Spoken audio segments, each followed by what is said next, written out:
Welcome to the Lonestar Collective Podcast. I'm your host, Jesse Williams.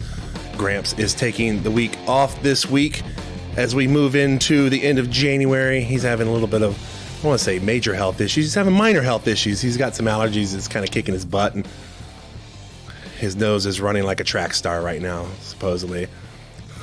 Our guest this week is Joy Beckerman of Hemp Ace. How you doing, Joy? So great and so wonderful to be here, Jesse. You're in the Seattle area, correct? I am. I can work from anywhere in the world, but my home base is here in Seattle. What's the weather up there like right now? You know, I think we're at about 42 degrees, and you'll be shocked to hear that it's cloudy. I'm not shocked. I'm not shocked about being cloudy. Exactly. I'm more shocked you're like, it's not raining. It's not raining this moment. I'll qualify that. I had to ask then, like, does it snow often in your area, or is it just being a city, it's not? Yeah, no, Seattle, we're in an interesting spot. I mean, we've got incredible world-class skiing an hour away, but here in Seattle, we're in sort of a valley, I would say, and we barely ever get snow. And when we do, it pretty much shuts things down. I mean, I was raised in Maine. Life goes on in a blizzard, right? But here in Seattle, we don't have any plows. We sold them to Oregon some years ago, and we do not use salt for protecting the salmon. So the whole thing shuts down, brother. And it's a very hilly city. Interesting stuff. You mentioned being in the Northeast, and I saw reading through Hemp Ace that you had been in New York in the 90s. Yes. What prompted the move for you to be from the Northeast to the Northwest? Thank you so much for asking. Well, I was raised in the Northeast and then opened the first hemp store in the state of New York in the early 90s and then went actually to Vermont because in 1996, an inaugural hemp bill was passed in Vermont for research with books, not actual planting. But the Vermont Hemp Council was formed out of that piece of legislation. And I was appointed by Representative Maslach to serve as secretary of the Vermont Hemp Council, and served in that position until 1998, which is when the state of Washington legalized medical cannabis. And also my children, who are now 28 and 30 with master's degrees and on their own, but they were, needing a little more money and resources. And so we moved to the Seattle area for some wonderful opportunities and legal support. And frankly, it is a very friendly place for the environment, for cannabis, and for single mothers, which I was at the time. I've got to check out the Northwest. Like, I lived up in upstate New York for about 7 months back in 2007. Saratoga Springs, out near the horse track. Yeah. Yeah, you know about that. We used to joke about, it was like, it's an affordable town, but for like a month out of the year, there's cars driving down the road that are worth more than any house we've ever bought in our life. It's very fascinating. Absolutely. I had actually 2 home births. I birthed both of my sons at home in upstate New York, right in that county. So one in Galway, New York, and one in Albany, New York. So I love SPAC. And of course, many Grateful Dead shows at SPAC. Yeah, SPAC. The springs out there. Yeah, I saw plenty of concerts at SPAC. And you mentioned Albany. Yeah, driving down to Albany to just like something different for once. And then you drive the other direction, you're in the mountains, and you're like, I'm going to get out of here. I'm lost. Exactly. It's fascinating, too, because when you say New York, people just think Manhattan. And indeed, of the 19 million people in New York, 10 million of them are in Manhattan. But it's a huge, huge and beautiful state with lots of ag lands and mountains, as you well know. And we're obviously we're here to talk about cannabis and agriculture. What blows my mind, I don't think people realize, is that New York has a lot of dairy industry to it. Like, they're very big about dairy. Absolutely. There's a lot of agriculture that goes on. I mean, I think, frankly, New York would be a red state if not for Manhattan. There's a lot of land there that is used for the food supply. So how did you get into hemp, of all things, being in the Northeast, moving to the Northwest? How did you land on this plant? You're like, this is my path. This is the thing, right? Well, I love this question because we're going to thank the Grateful Dead. I mean, I give so much thanks for that. I was a young girl, 20 years old in 1990, now dating myself. And I received a flyer at one of my very first Grateful Dead shows in Foxborough, Massachusetts. And it discussed this incredible plant that has a chance of healing the environment, that has this incredibly deep, rich history, not just in the United States, but globally and around the world. And that this potential solution to get us out of this inevitable demise of planetary killing is a felony, just to possess a seed capable of germination, and certainly to plant that seed. And I didn't, it was frankly, it was an excerpt from Jack Harris, The Emperor Wears No Clothes. So grateful for that. And it was an interesting sort of harmonic convergence that day, because I thought as a young woman, we're all going to kill ourselves and we're going to kill the planet, but we certainly have a duty to treat each other well, and peace, love, and music, as we move into certain death. And that's basically was my view of the world. Get the mileage out of the planet while we got it. Yep, exactly. And just be as good of a person as you can. And so that really, it spoke to a sense of planetary healing. It spoke to a sense of justice. It basically connected with me on a cellular level, brother. And it severely altered the trajectory of my whole life. Let's say for me in the military, and seeing when spice became a big thing, and I was like, this is obviously not good, but I saw that there were so many people gravitating towards it, and the vast majority, despite all the horror stories, were seeing some sort of benefit, at least psychologically, stress relief. And as I started to get out in 2012, I saw it as like, well, perhaps there's something here. I'm not being bound by the military anymore to not do this. Let me try this. Okay, I'm just going to give this a shot and see how this works. I tried it once too, but I tried it once. The guy from Johnny Dangerously. I did it once. Yeah. Once.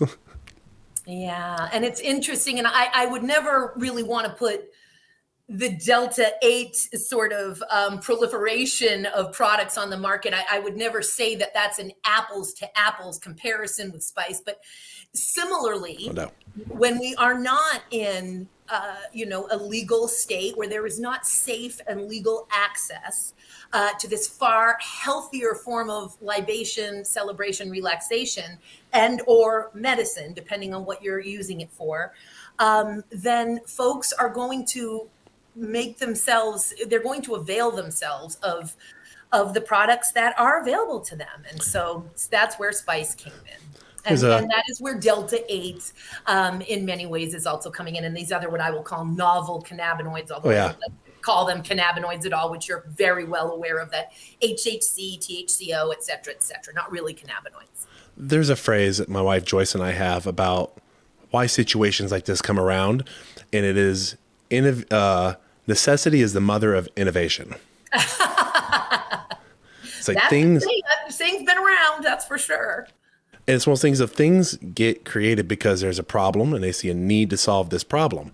Mm-hmm. And with this market, it was like, well, we've got all this CBD. People want access to this other cannabinoid, or a series of cannabinoids that we can legally make now.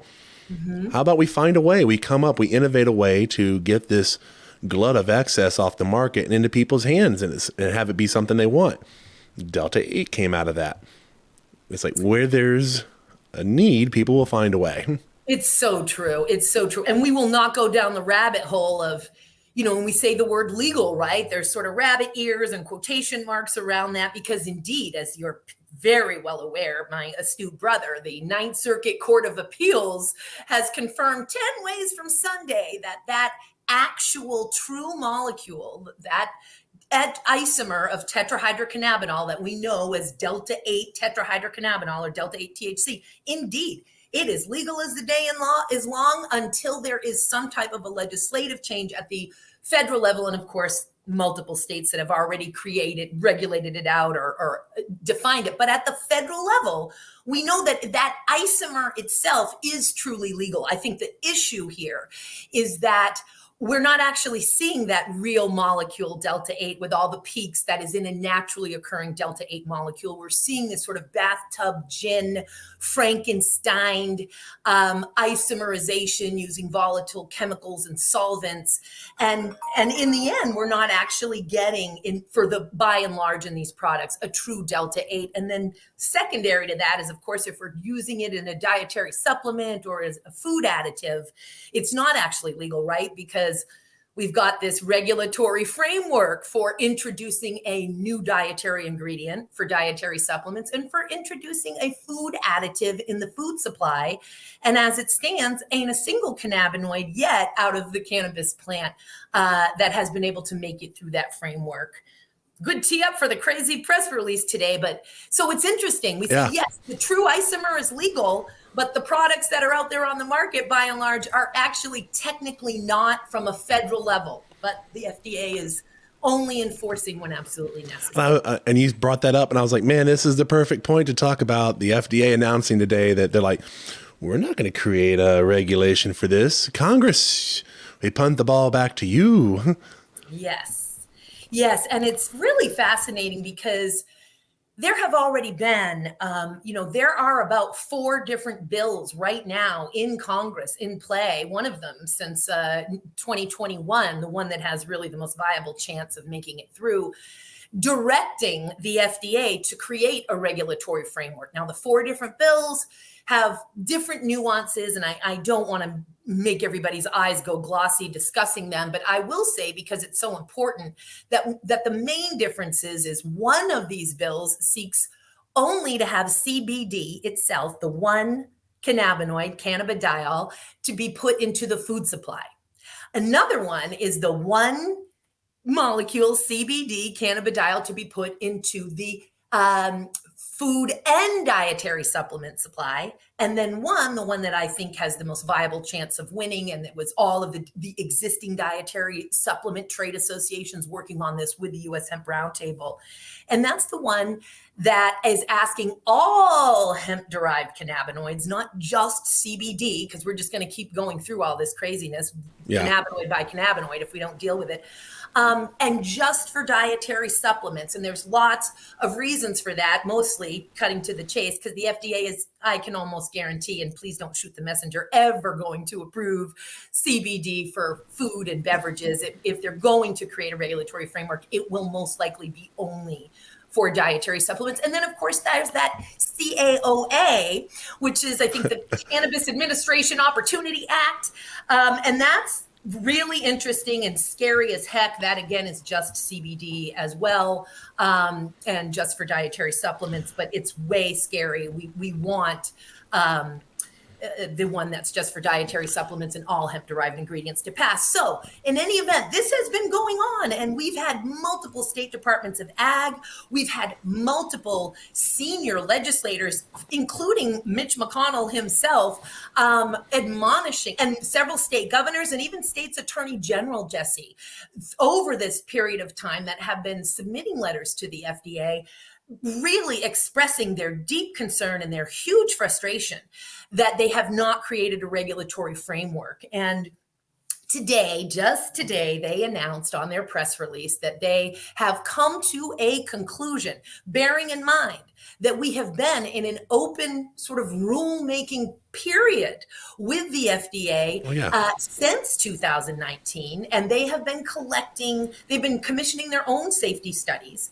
And they've been collecting safety studies from during that public comment period, which I'm wondering if it's about to be closed. It's been open this entire time, a number of years, unbelievable. But today, they finally came to a conclusion, and their conclusion is, we do not have enough data to create a regulatory framework, and so we're not going to. And this is the interesting part.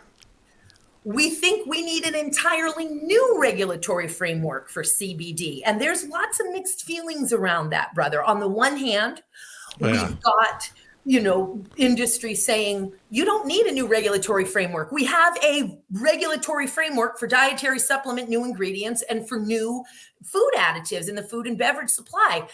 For quality, for consistency, for safety, just plug us into that. And there's a whole nother school of thought, which is frankly just as valid and some would argue even more so. And that is that whole plant medicine. And when we say CBD, we're not talking about whole plant medicine. We're talking about an isolated pharmaceutical, highly refined, and bear in mind, this is what the FDA is used to in drugs and food additives. It needs a lot of science. You've got to refine it and bastardize it and pull out that molecule out of this beautiful whole plant. And that's how the whole regulatory framework sort of exists, particularly for drugs and dietary supplements. And what cannabis is doing here is saying, but we're not that. We really can't fit into your existing framework. And believe me, the Dr. Sue Sisleys of the world and those really doing research and spending lots of resources trying to do research on this plant, she too would sit here and say to you, I'm sorry, guys, I think you need to create an entire new framework for whole plant medicine. Well, there's a bit to discuss about that I think I could probably add into, and we'll go over that. We're going to go into our sponsor break. We're going to continue this discussion because it's important. It's important that we discuss these types of things and get people in a position where they understand what's going on and why it's happening. So we're going to go into our sponsor break here at the Lonestar Collective Podcast. I'm your host, Jesse Williams.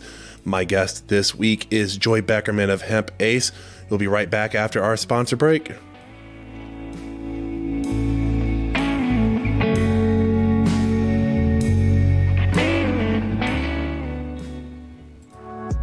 Cultivators is a sponsor of Texas Cannabis Collective and the Lonestar Collective podcast. Oak Cliff focuses on quality assurance with their hemp products while providing customer service to help you discover cannabinoids to meet your needs. Their product line includes hemp flower, pre-rolls, CBG tinctures, edibles, Delta 8, and merch.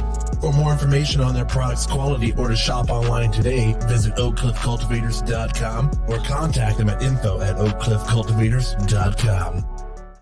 Thrive Apothecary offers an experience truly unique from anything else in Texas. A full-service cannabis solution that is doctor-owned and offers customers every level of cannabis legally available in Texas. From traditional CBD products to emerging hemp-derived THC edibles, smokables, and now medical cannabis. As a licensed medical cannabis provider, prospective patients from anywhere in Texas can book a sponsored online eligibility consultation to determine if they qualify for a medical marijuana prescription from the comfort of their own home. Plus, for Texas veterans, the first prescription appointment is donated by Thrive. Visit thrivetx.com for more information. Welcome back to the Lonestar Collective Podcast, the official podcast of Texas Cannabis Collective. Distributed on Spotify, iTunes, Google Podcasts, Facebook, and much more, to give Texans information regarding policy, industry, and culture. Here is this week's host, Jesse Williams, and Gramps.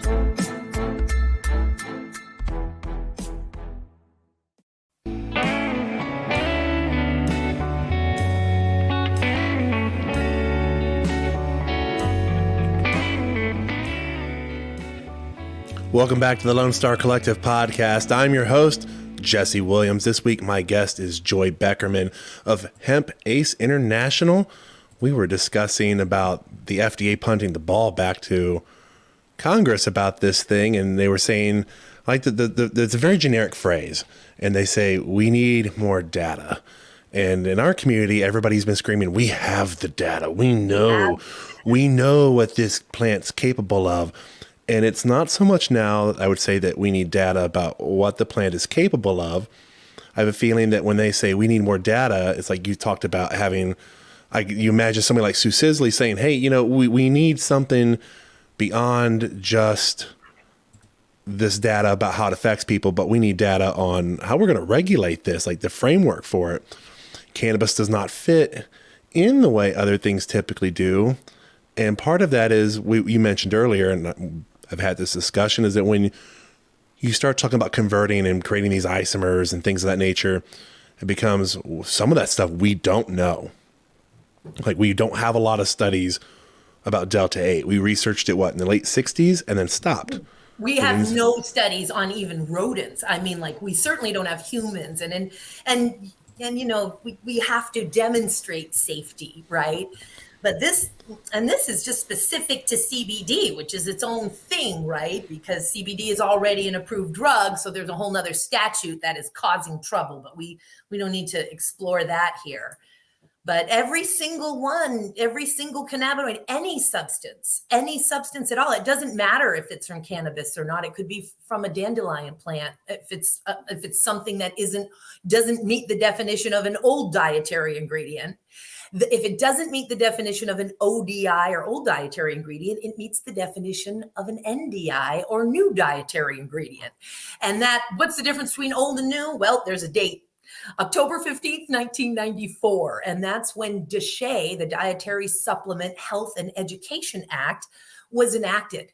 So anything that was already in the food supply or being marketed somehow as a dietary supplement, prior to that date, that's an ODI.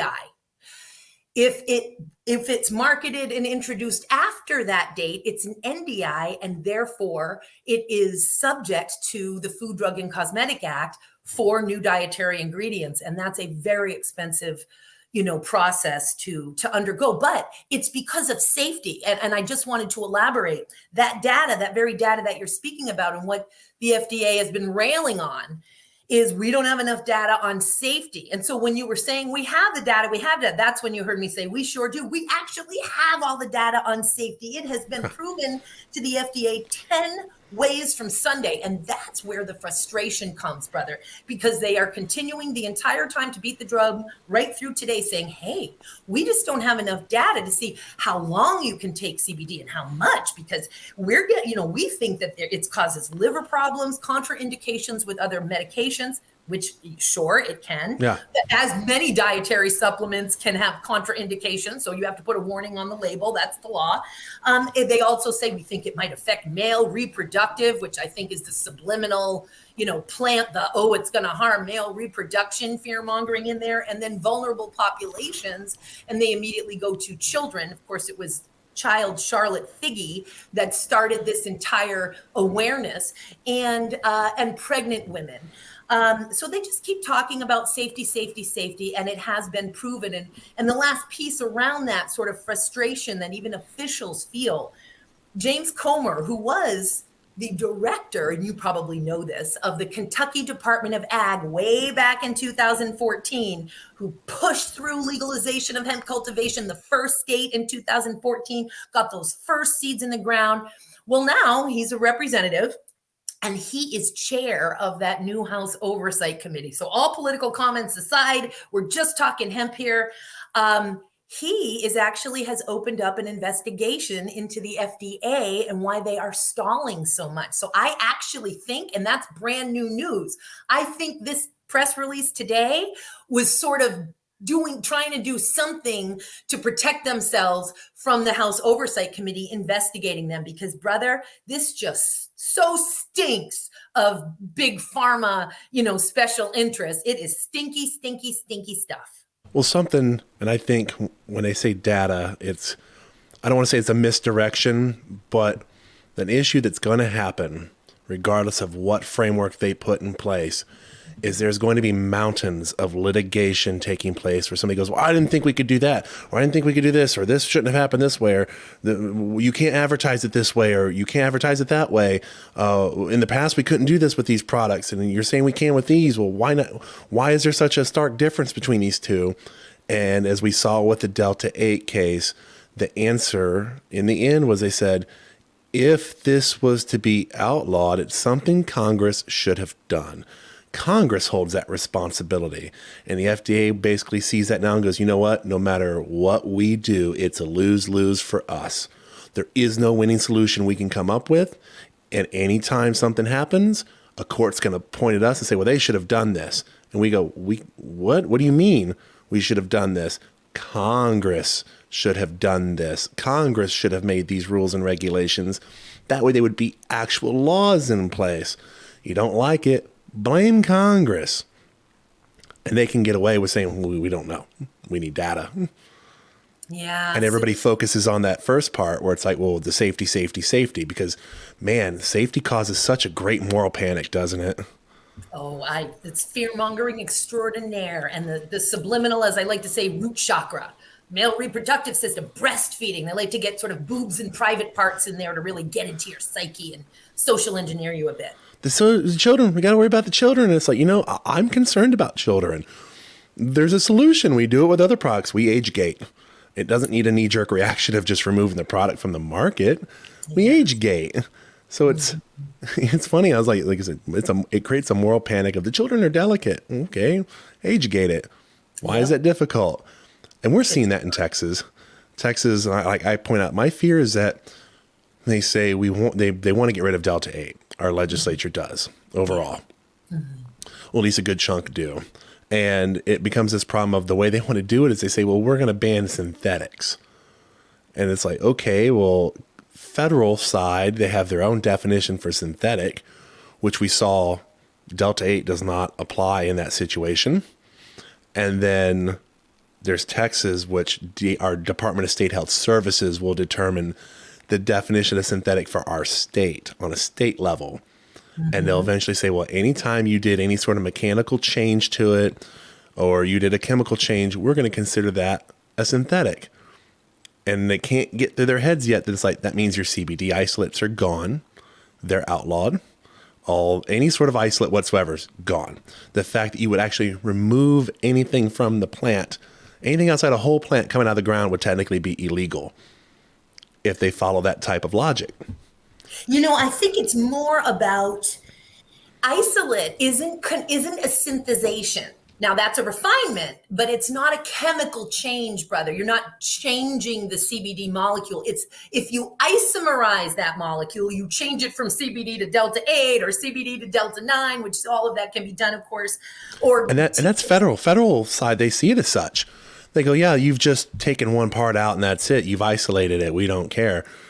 Texas wants to follow this weird definition of synthetic being defined as, did you do anything mechanical to it or put it through any chemical process whatsoever? So if you chemically isolated it, they went up that synthetic. Did you even mash the plant? Did you press it and take oil out of it? Yeah. Mechanical change. It's a synthetic. And it's like, you're going to kill the whole market doing this.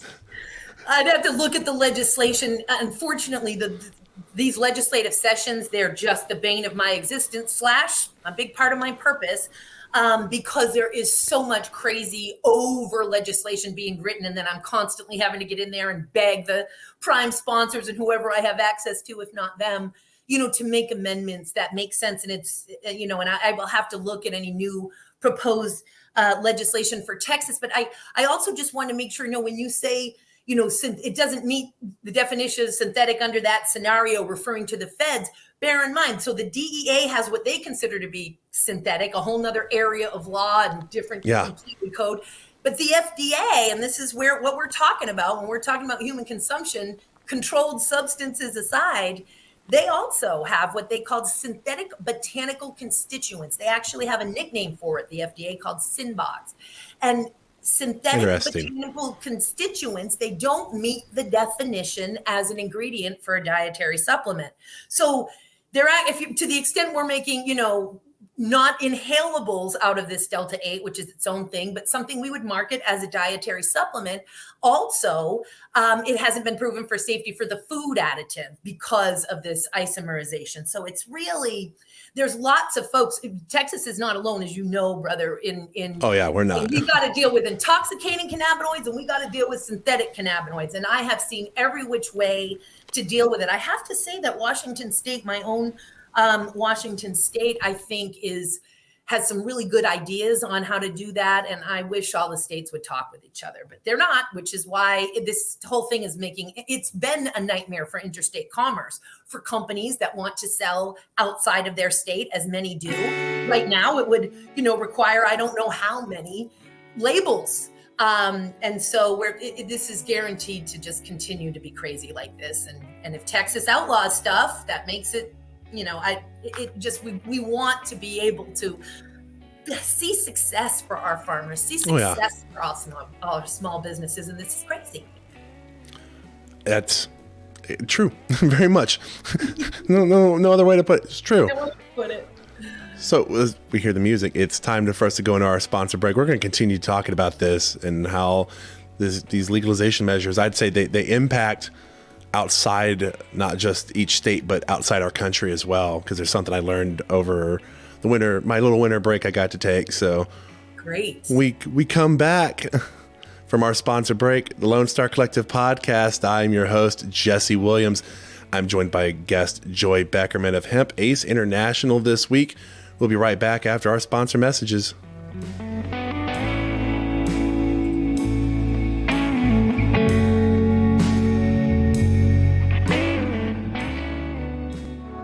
Cliff Cultivators is a sponsor of Texas Cannabis Collective and the Lonestar Collective podcast. Oak Cliff focuses on quality assurance with their hemp products while providing customer service to help you discover cannabinoids to meet your needs. Their product line includes hemp flower, pre-rolls, CBG tinctures, edibles, Delta 8, and merch. For more information on their products' quality or to shop online today, visit oakcliffcultivators.com or contact them at info@oakcliffcultivators.com.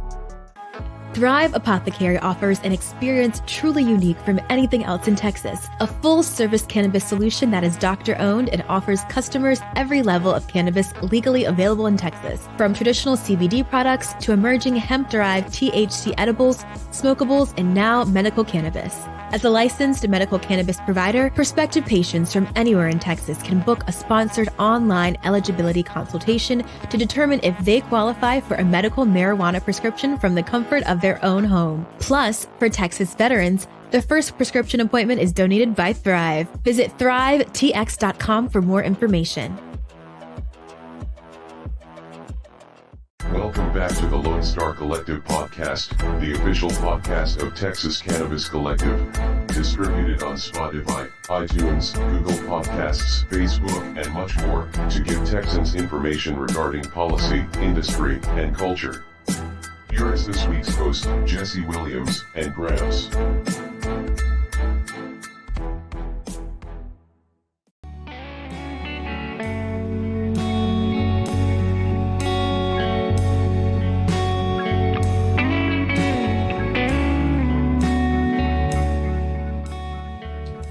Welcome back to the Lonestar Collective podcast. I'm your host, Jesse Williams. I'm joined by guest Joy Beckerman of Hemp Ace International this week. We've been discussing this fiasco of an FDA punteroo. I'll start calling it. Just a punt, but it's a punt festival, punting the ball back and forth between, no, you guys do this, no, you guys do it. But we were discussing right before we started the show about how I went to Mexico at the end of December, and something that was interesting, I don't think I talked about it in my first show back from the break, is that we get to Mexico, we went out to Sonora, and went down to a place called Puerto Penasco, Playa Hermosa Beach. It's a kind of a touristy area. There's technically two separate parts of town. There's one where it's really high-end resort, and we stayed over in like what used to be like I would consider like the old tourist area, the old town.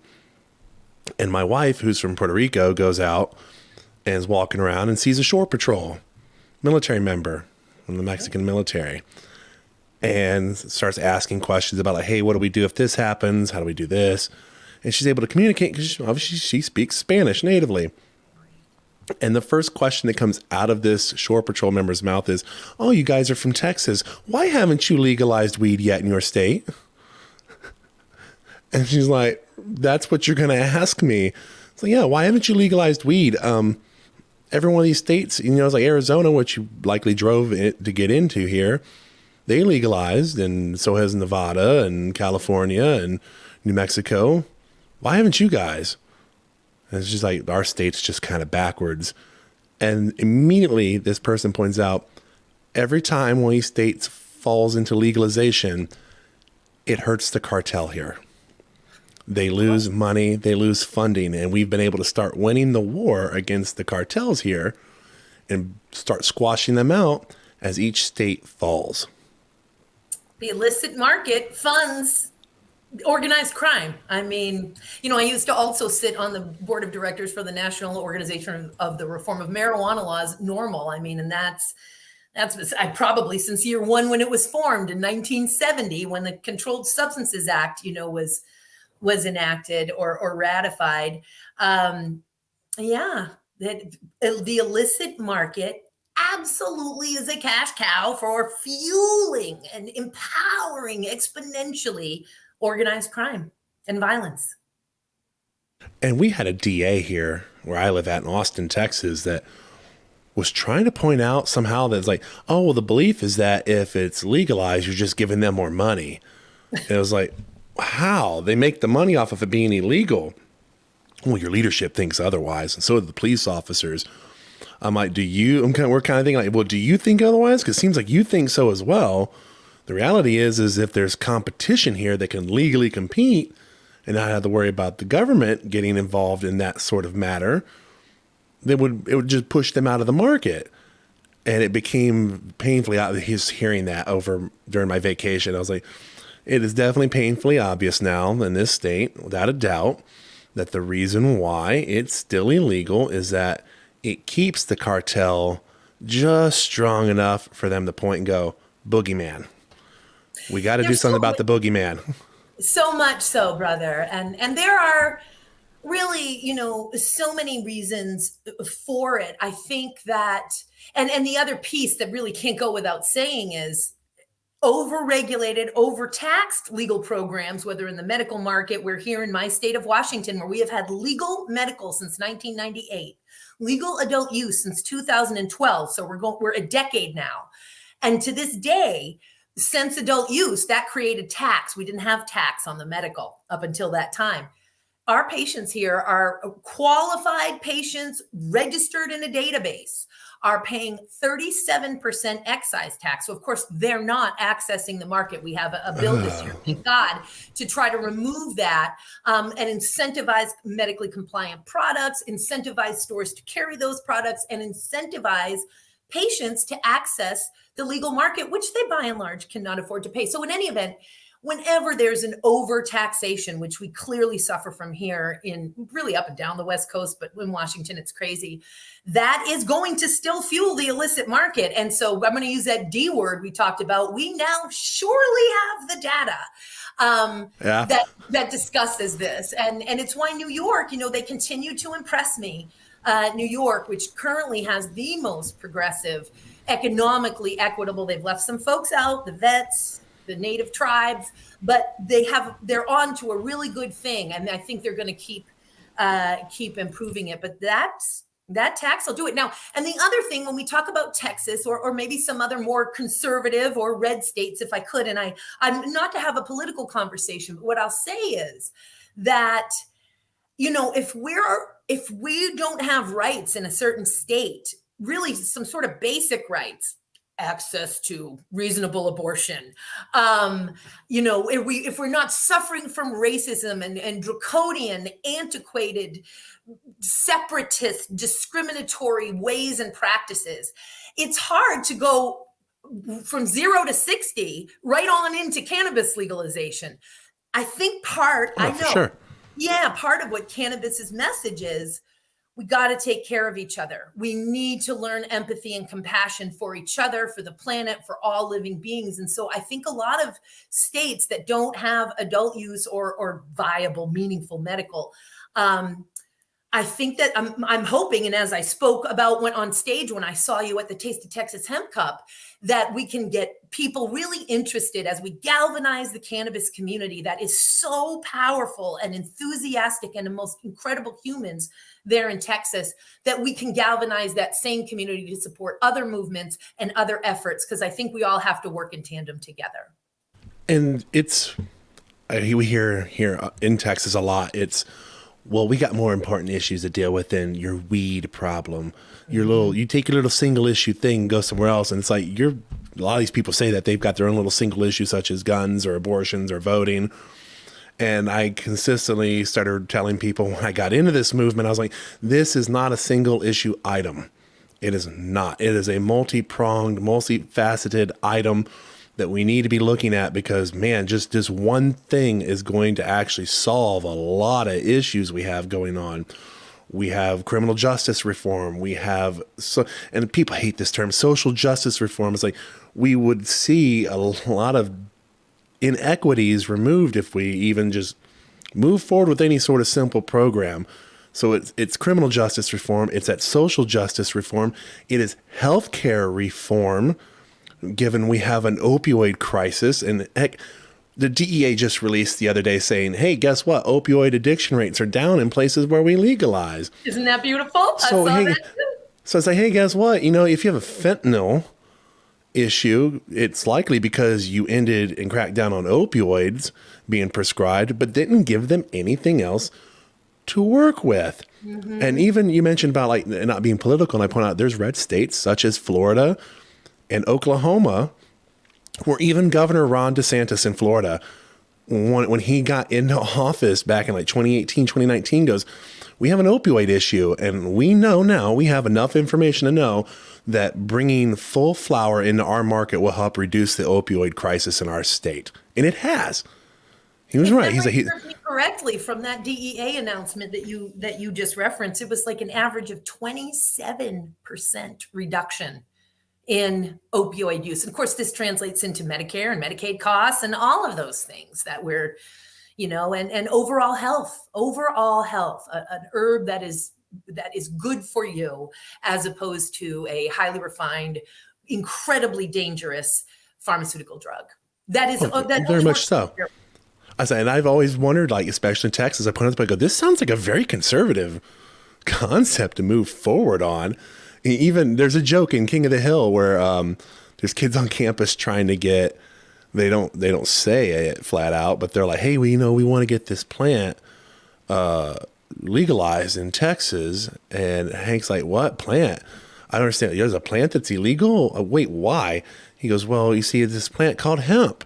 And it makes rope, and it makes paper, and it could be toilet paper, it could be the rope you tie your animals with, it could be livestock feed. It's so versatile. And Hank's like, well, my Lord, the government's done got into something it shouldn't be into, trying to ban things. I can't stand when the government overreaches like that, being all like pretty much anti-conservative about this type of stuff. This is Texas. He's like, I'll sign your petition. And he's signing. He goes, well, tell me, why is the state even bothered to outlaw this? And this kid goes, because it's basically marijuana. And Hank like freaks out.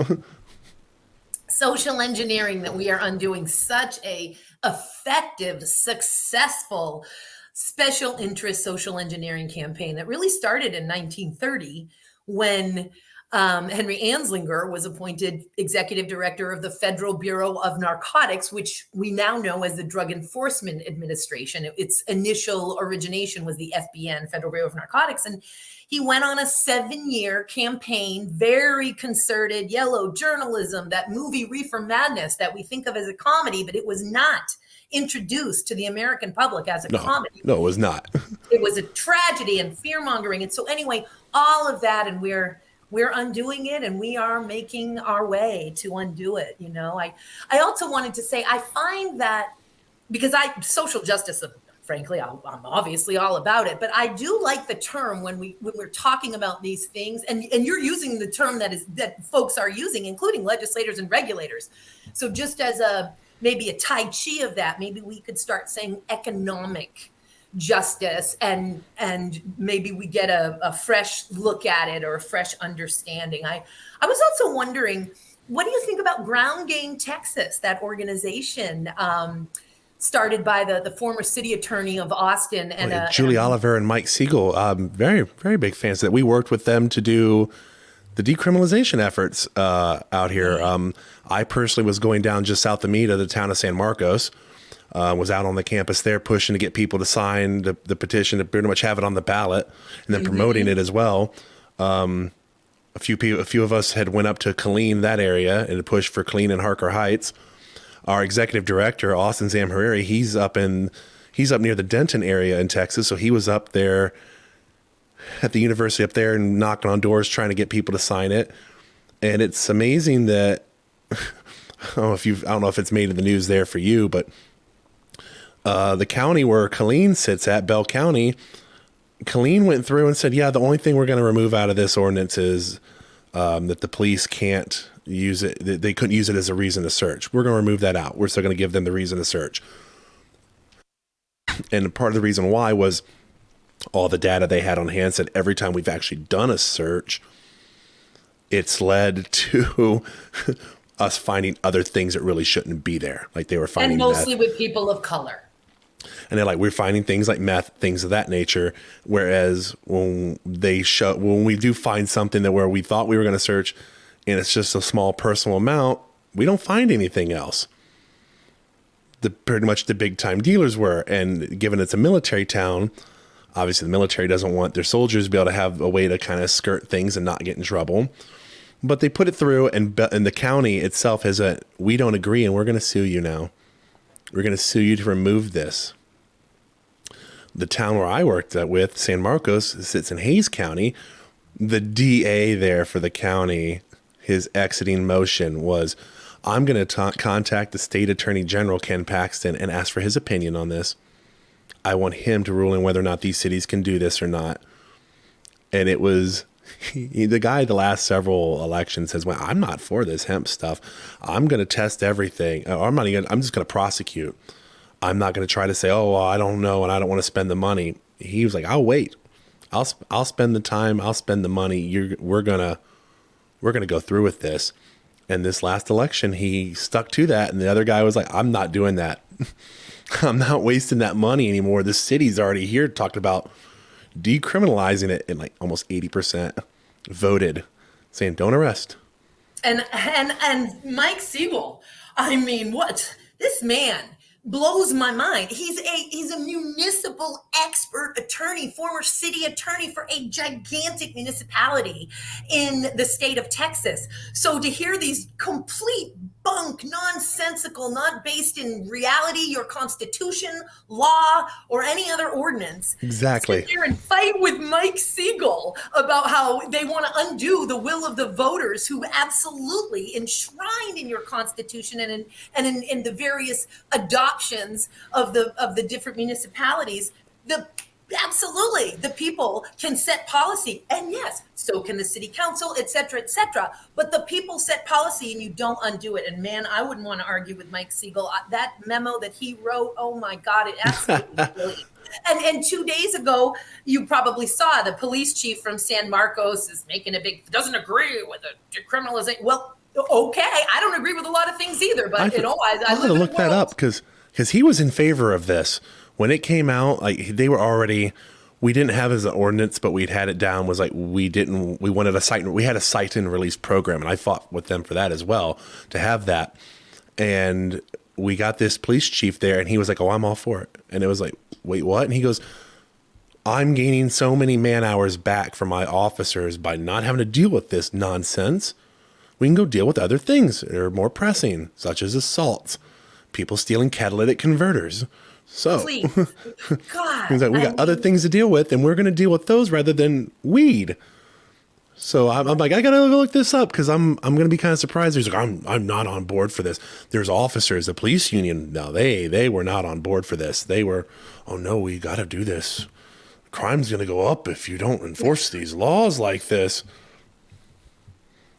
Okay. I think probably crime will go down because you will be spending your energy on actual crime where there's victims. No, stop with the victimless crimes already over a plant.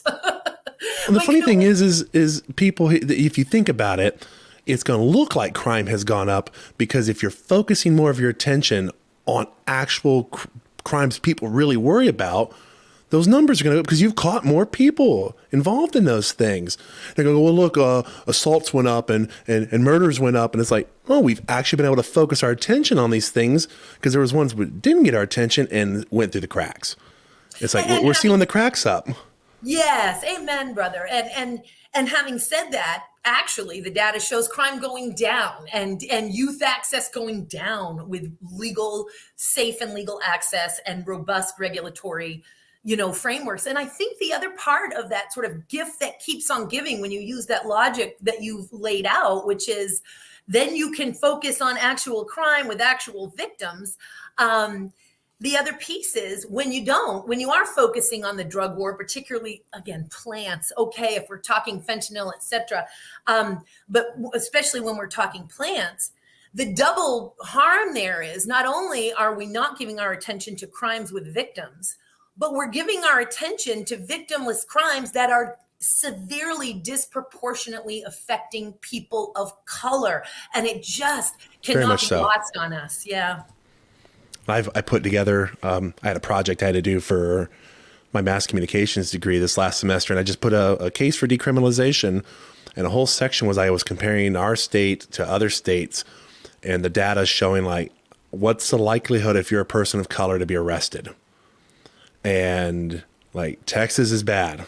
Mm-hmm. And I was it blew my mind seeing some of the other states though, like Oklahoma, even with legalization, they are still, it's like, I think it's almost sevenfold if you were a person of color that you're going to get arrested.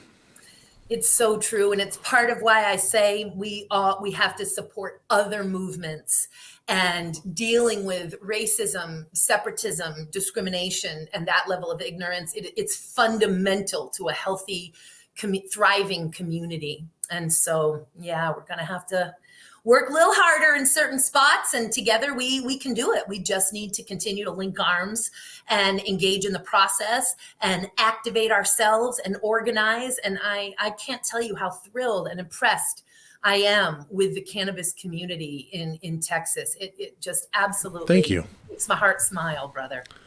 So any final thoughts you have as we wrap up this episode?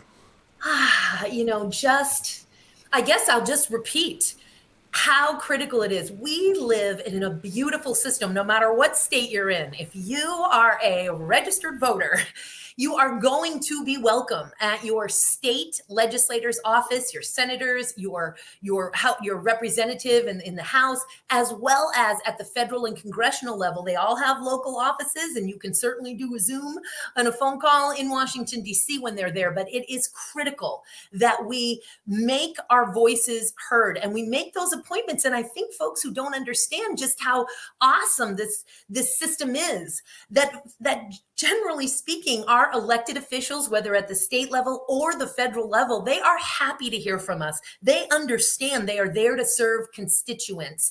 Yes, there are horrible special interests, and we know many of those folks who they are, but they have a gaggle of aides, particularly at the federal level, and many of them who we don't agree with certain issues on, they're actually pro-cannabis. So make those appointments, use that voice, and there are wonderful talking points.